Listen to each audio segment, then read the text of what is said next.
This is Lee and Ashley with The Pleated Piper, brought to you by AirFilters.com. And today, Ashley, we are talking about 5 ways we trash cash. And we do that a lot. We do. No doubt we do. I think we're all guilty of doing this. Some of the things you talked about in your blog, did some of them surprise you?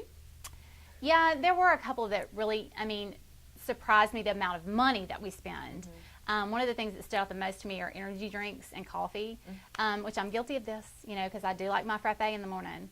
But the amount of cash that we spend running through our local coffee, drive-through, or our local coffee shop drive-through, or running into a convenience store for a Red Bull, to give us that pickup, and it's insane the amount of money we're spending. Yes, it is. So, just being able to curb that back and, and make coffee at home, and they have fraps at the store that you can purchase. So that's one way that I was shocked at the amount of money that I even personally spend. Yeah. That probably surprised me the most. Yeah. Okay. Which of these cash wasting behaviors do you feel you are the most guilty of? Honestly, I'm guilty of all of them. And I feel like, too, I don't know, I feel like we become guilty of all of these things because of the pace of life that we lead. I know that the food, like the going out to eat thing, the food that we eat, we spend so much money going out to eat, and our lifestyles have got us accommodated to running through a drive-through for breakfast, running through a drive-through for lunch, going out to eat for dinner, because when you get home you have so many other things you need to do. So I guess for me, that's probably the one that I'm the worst at, is the food thing. I'd have to agree with you. Yeah. Even as a single, you're single, your lifestyle, it doesn't really matter. Just the pace of life that we live, if you're working and you're, it's just really hard not to spend that kind of cash, as opposed to going to the grocery store, which is more economical. Right. Yeah. Right. You also mentioned in the introduction that being a mom, the suggestions mentioned, how do you feel best are practiced, and how do you teach your children to do the same things that you are trying to practice? Right. That's really hard as a mom, and the fact that I am so guilty of this, and one of the reasons I struggled with writing this blog, even though I learned a lot, is I felt like such a hypocrite writing it, because, I am guilty of every one of the things that I talk about in the blog. From the brands, the kids are real caught up on brands these days, especially the teenagers. Oh yeah. And anything that the celebrities are wearing, the kids want to have. My 11-year-old is obsessed with these socks that the athletes wear, and so I try to.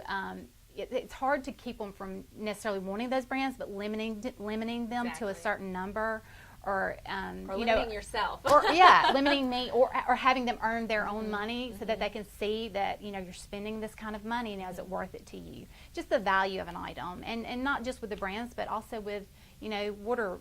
I drink from a water bottle. An Aquafina, I'll have 4 or 5 a day, whereas I could drink from the tap, and just use that water purifier, which makes more sense, and economically is the best thing to do in the long run. Right. So I'm guilty of a lot of it, and I try to set a good example for my kids, but it's a struggle, just being honest. Yeah.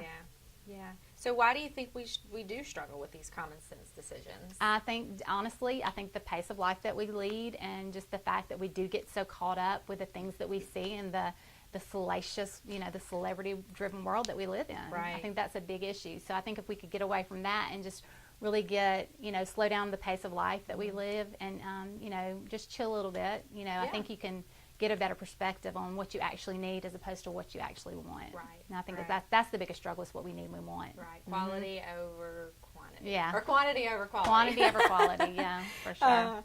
So finally, how realistic do you think it is to apply all of these changes to your own life? Like I said, and like I've said repeatedly, it's just really, really a struggle. It's a daily struggle. But, like we've mentioned in other interviews, we try to change our mindset to get into the mindset of recycling. And it's the same with this. You have to get in a mindset where you don't spend so much money on brand names, or on having to have this or having to have that. You just have to get in a mindset that you need to focus more on your needs as opposed to your wants. Right. And it's really a good mindset to be in, and something that I'm striving to do for sure. Well, these are some great tips that you can find on our blog. You can find it at the link below this video. And once again, we are the Pleated Piper, brought to you by AirFilters.com.